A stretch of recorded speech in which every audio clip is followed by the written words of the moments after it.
Good afternoon. ये अभी आज हमने एक स्पेशल पर्पस सबको बुलाया हुआ है और इसमें स्पेशली डॉक्टर्स के लिए ये है, डॉक्टर्स एंड जो ऑपरेशंस के लोग हैं जिनका मेरे से कम्युनिकेशन, इस टाइप का कम्युनिकेशन कम होता है। तो पर्पस ये है आने का यहाँ पे कि अभी आपको पता होगा कि पिछले वीक के अंदर दो हॉस्पिटल्स में, एक हॉस्पिटल है जो कि दिल्ली के अंदर बच्चों का हॉस्पिटल है, चाइल्ड केयर हॉस्पिटल, जिसमें फायर एक्सीडेंट हुआ है, और एक राजकोट में जो कि गेमिंग जोन है वहाँ जो हुआ है। राजकोट में जो है वो करीब 30-35 लोग जो है जल के समाधि में हैं, और जो यहाँ का जो हॉस्पिटल है जो दिल्ली वाला है उसमें भी सुना की कैजुअलिटीज हुई है। इनके अलावा जो है भुवनेश्वर में एक हॉस्पिटल है जो कि पूरा जल गया था 4-5 साल पहले के बाद। कलकत्ता के हॉस्पिटल के अंदर आग लगी थी जिसमें भी काफी कैजुअलिटीज हुई थी। तो कहने का मतलब ये है कि हम लोग जो है, और इस टाइम सीजन भी जो इस टाइप का हो रहा है कि अभी टेम्परेचर जो है अभी जो है 40 के ऊपर चल रहा है, तो 40 डिग्री सेंटीग्रेड से ऊपर अभी टेम्परेचर है। और इनफैक्ट मैं जब रोज जाता हूँ वापस तो रफली जो कार में जो सेंसर लगा हुआ है वो 47-48 के आसपास था। कहने का मतलब ये है कि ये सारी कंडीशंस को फुलफिल करता है। ये जो एटमॉस्फेयर है इस टाइम पे, जो वेदर कंडीशंस चल रही हैं, कि किसी भी ऑर्गेनाइजेशन के अंदर जो है आग लगने के लिए जो है एक जो है इसको कहते हैं ना पॉजिटिव एटमॉस्फेयर और एनवायरनमेंट फॉर आग लगना चाहिए, फायर के लिए पॉजिटिव एनवायरनमेंट है। एज यू आर अवेयर कि आग के लिए 3 आइटम्स की जरूरत पड़ती है। एक तो जिसको जलना है मटीरियल, एक जो है ऑक्सीजन की रिक्वायरमेंट होती है, और तीसरी हीट की रिक्वायरमेंट। तो ये जो समय है ये नौतपा कहलाता है, जो कि 25 मई से शुरू हुआ है, और जो 9 डेज जो की बात करते हैं कि ये समय ऐसा होता है कि 9 दिन मैक्सिमम हीट, मैक्सिमम टेम्परेचर होता है, क्योंकि सूर्य की किरणें डायरेक्टली धरती के ऊपर पड़ती हैं। इस बार 25 मई से लेकर 2 जून तक 9 डेज के बाद नेचर ने कोई चीज बनाई है कि ये 9 डेज क्यों है। इसके ऊपर काफी लोगों ने कविताएं भी लिखी हैं, और ऐसा कहते हैं कि जो पहले 2 दिन जो गर्मी पड़ती है वो चूहे जो होते हैं धरती के ऊपर, चूहों को कंट्रोल करने के लिए है, उनकी पॉपुलेशन को कंट्रोल करने के लिए। तो दूसरे 2 दिन होते हैं जो हीट पड़ती है, जो आपकी 47-48 डिग्री है, वो होती है आपके जो सांप बिच्छू जो धरती के अंदर है उनको कंट्रोल करना। तो पहले चूहे और फिर सांप बिच्छू। तो तीसरे 2 दिन जो है वो है जो इंसेक्ट होता है जिसको लोकस्ट बोलते हैं, चिड़ी बोलते हैं, उनके प्रकोप को, उनको, ताकि उनके जो जनरेशन है उनकी पॉपुलेशन जो कंट्रोल करिए। ठीक, इस टाइप से बताया गया है कि ये 9 दिन की जो आग है, ये गर्मी है, ये हीट है, ये जो है होनी चाहिए। और लास्ट के जो 2 दिन बताया कि वो जो आपका जो है, जो आपने फसल लगाई हुई है उसको पकने के लिए तो चाहिए ना। तो पहले आप जो पहले 2 दिन चूहों से बचने के लिए, बाकी 2 दिन सांप बिच्छुओं से बचने के लिए, बाकी तीसरे 2 दिन जो है आपके लोकस्ट जो इंसेक्ट्स है उनसे बचने के लिए है, और बाकी जो आपकी फसलों को जो है ठीक से पका सके। तो ये एक रीजन होता है 9 तपाई 9 डेज के बाद। और इसके बाद में फिर जो है उसी हिसाब का जो वो है टेम्परेचर बना, यही जो हीट है, यही जो है जो आपकी वाटर बॉडीज से जो है ये पानी को एवैपोरेट करती हैं समुद्र से, नदियों से, फाइनली जो उसके बाद में बरसात का सीजन जो क्लाउड्स बनते हैं। तो ये सारी चीजें ये नेचर की बेसिकली नेचर की साइकिल में चलती है। अब इसमें हमारा रोल ये आता है कि हम इससे कैसे बचें, और with special reference to hospitals and multi-story building यहाँ पे जो है सबसे जो खतरनाक इंसिडेंट या एक्सीडेंट होता है फायर का। तो इस फायर से बचने के लिए जो है ऐसा कहते हैं कि सबसे पहले जो है prevention is better than cure, कि किसी भी घटना, दुर्घटना, एक्सीडेंट, इंसिडेंट ना हो, इसके लिए हमें सबसे पहले क्या चीज होती है कि प्रिवेंशन, कैसे बचाव करना। जो सेकंड एस्पेक्ट है इसका वो ये है कि फायर से रिलेटेड सप्रेशन, फायर सप्रेशन का मीनिंग ये हो गया कि बाई चांस छोटी छोटी फायर लगती है तो उसको कैसे हम उसको बुझाएंगे, कैसे उसको सप्रेस करें, कैसे उसको खत्म करें। तीसरा जो एस्पेक्ट इसके अंदर वो है कि अगर हम नहीं कर पाए फॉर एग्जाम्पल किसी वजह से, चाहे multi storey building, high rise buildings है, जो फैक्ट्री है, कुछ भी है, देन जो है life of an individual is very very important. जो भी जितने भी लिविंग जो है लिविंग बीइंग्स है, उसमें सबसे पहले है, क्योंकि हम लोग इंसान है, सबसे पहले इंसान का तो एनिमल्स है, जिसके पास गाय है, भैंस है, जिसके पास में अपने पालतू जानवर है, या जंगल के अंदर भी जो है जानवर है। देखा होगा कभी जो है उत्तराखंड के जंगलों में आग लगी हुई है तो पाता है चीज आती रहती है कि जानवर मर गई, ठीक, क्योंकि नेचर को चलाने की हर चीज की रिक्वायरमेंट है। तो तीसरा क्या हो गया आपका, तो इनको बचाना, वो कहते हैं कि evacuation. And the fourth aspect जो है इसके अंदर, चौथा क्या है कि इन सबको करने के लिए क्या करना पड़ेगा, ट्रेनिंग करनी पड़ेगी। तो द फोर्थ एस्पेक्ट जो है इस टाइप की डिजास्टर से बचने के लिए क्या है, ट्रेनिंग। तो ये हम जो है फोर्थ एस्पेक्ट को पहले कर रहे हैं, क्योंकि बिना ट्रेनिंग के तो कुछ हो नहीं सकता। सोचने से सुनने, मैंने ये सोचा ऐसे हो जाएगा, ऐसे कर लूंगा, ऐसे तो होता नहीं, ठीक, तो आपकी सोच गलत भी हो सकती है। That is the reason there is a requirement of training. यहाँ पे जो इस समय पे सब लोग बैठे हुए हैं, ये लीडर्स हैं। तो एज लीडर आपकी रिस्पॉन्सिबिलिटी और हमारी रिस्पॉन्सिबिलिटी ये होती है कि अपने सबऑर्डिनेट जो स्टाफ है उनको गाइड करें। तो वो गाइड तभी कर सकते हैं जब हमारे पास में कुछ नॉलेज और ट्रेनिंग हो, ठीक, तो उसका पार्ट है ये। तो हम लोग जो चौथा जो एस्पेक्ट है फायर एक्सीडेंट, इंसिडेंट, दुर्घटनाओं को बचाने का, वो है ट्रेनिंग। अब ट्रेनिंग में जो सबसे पहला चैप्टर होगा प्रिवेंशन के, प्रिवेंशन ऑफ फायर क्या है। उसके लिए सबसे पहले है कि फायर लगती कैसे, तो लगती कैसे क्या, उसमें हमें सबको पता है कि एक कोई भी आइटम है जिसमें आग लगनी है, वो आइटम चाहिए, आपको ऑक्सीजन चाहिए, और तीसरा आपको हीट चाहिए। हीट नेचर इसमें हमें दे रही है, बड़े आराम से दे रही है, 47, 48, 49, 50 डिग्री सेंटीग्रेड इसमें चल रहा है।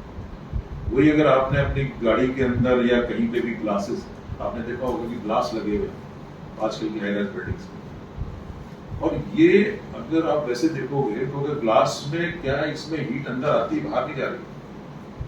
तो ये ग्रीन हाउस इफेक्ट से आपका जो इफेक्टिव टेम्परेचर है कंपैरेटिवली और ज्यादा हो जाता है, ठीक। हमने परावर्तन या अपवर्तन पता नहीं 9-10 में पढ़ते थे, वहां भी क्या पढ़ते थे डॉक्टर साहब, फिजिक्स में था ना, कांच के अंदर से लाइट आ रही है, वो तो कागज जलाते थे, ठीक। आप समझ सकते हो कि जो आपकी ग्लास में से जो रेज निकल के आ रही, सन रेज 48 डिग्री सेंटीग्रेड वाली, उसको कितना समय लगेगा, ठीक है, उसको आग में कन्वर्ट होने के लिए, क्योंकि हर चीज अवेलेबल है। तो यही रीजन है कि हमने जो है इस चीज पे ध्यान देना प्रिवेंशन के ऊपर। तो प्रिवेंशन हमने कर लिया तो जो है हमारा ऑलमोस्ट 90% काम हो गया, ठीक। तो प्रिवेंशन के अंदर अभी हम इसमें देखेंगे कि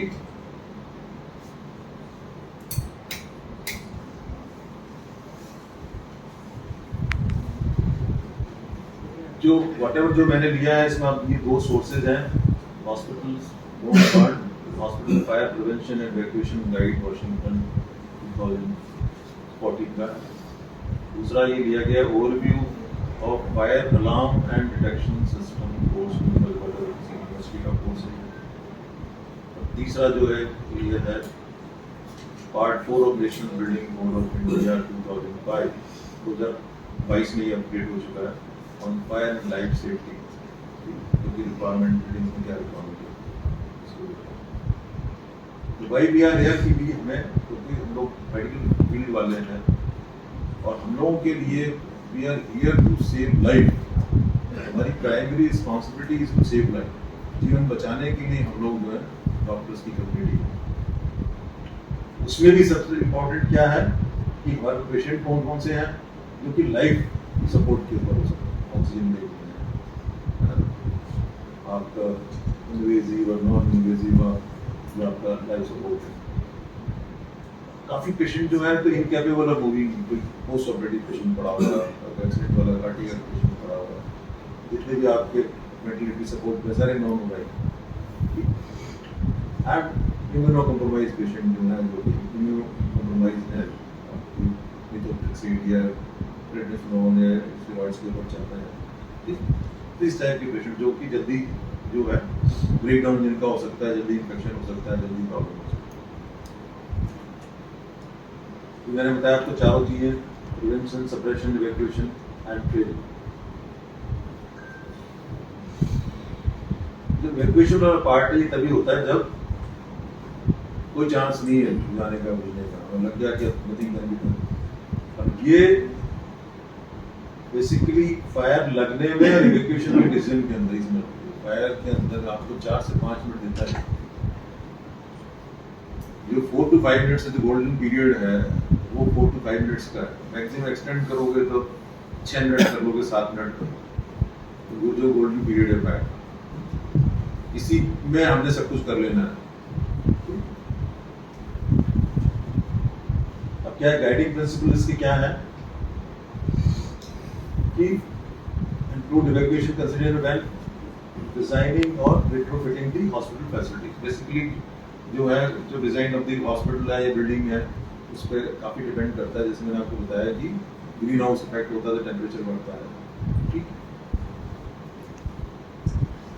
तो सेफ्टी जो प्राइमरी कंसर्न है, और बेसिकली व्हाटएवर प्रोसीजर्स हैं दो should be simple, easy to remember, easy to practice.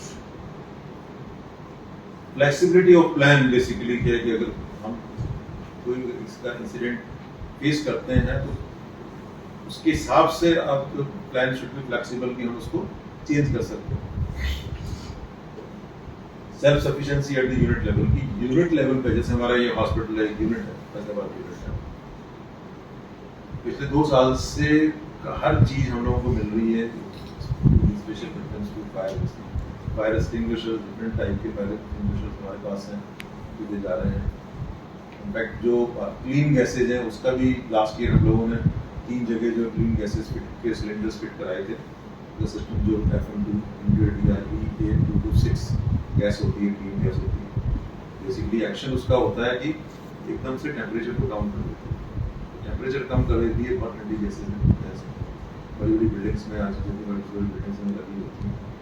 और अभी जो है ग्रुप हेडक्वार्टर ने अपने जो है परसों की मीटिंग में चेयरमैन साहब ने ICU के लिए हर ICU में 2 क्लीन गैस सिलेंडर्स, छोटे हैंडल्ड सिलेंडर्स होते हैं, वो जो है सैंक्शन कर दिए हैं। क्योंकि पर्पस उसका वही है कि इमीडिएटली जैसे ही आप पता कैसे हम उसको फायर को सप्रेस करें, ठीक है। उस पॉइंट ऑफ व्यू से जो फिक्स्ड प्लेसेस पे 3 जगह हमारे लगे हुए हैं क्लीन गैस सिलेंडर्स, और जो आपका इलेक्ट्रिकल पैनल है, एक वो जनरेटर वाला रूम है, ठीक है, और एक तीसरी जगह एक वो जहाँ पे भी हमारा क्या कहते हैं, हमारा एक इलेक्ट्रिकल पैनल जो क्या कहते हैं हमारा EHS के पास में जो लगा हुआ है, या भी उसमें उसके पैनल लगा हुआ है, ठीक है, जो कि ऑटोमेटिकली काम करता है। जैसे ही एक टेम्परेचर से ऊपर जाएगा तो वो ऑटोमेटिकली एक्शन लाता है, उसके ऊपर गैस रिलीज होती है, और फिर एरिया को कूल कर देगी, एंड कूल करते ही टेम्परेचर जो है आपका आग कंट्रोल हो जाती है।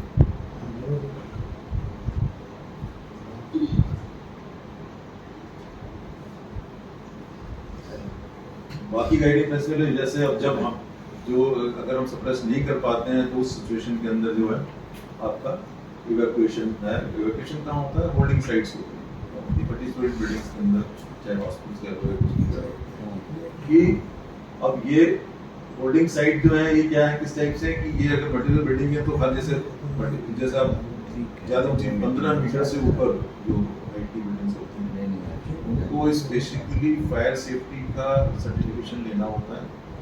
दूसरा, उनके हर सातवीं मंजिल होती है, 7th फ्लोर के ऊपर आपका सेफ्टी के पॉइंट ऑफ व्यू से 7th फ्लोर के ऊपर जो है क्या कहते हैं, इसमें एक्शन लिया जाता है। और उसको बोलते हैं असेंबली पॉइंट बोलते हैं। तो पहला जो असेंबली पॉइंट बनता है जहाँ पे इन केस ऑफ फायर लोग इकट्ठा होते हैं, तो वो 7वें फ्लोर पे होता है। उसके बाद में जो है एवरी 4th फ्लोर, तो 4 के बाद 4 छोड़ के 5वें फ्लोर के ऊपर असेंबली एरिया होगा, जिसको आप जो है रिफ्यूज एरिया कहते हैं। क्या कहते हैं?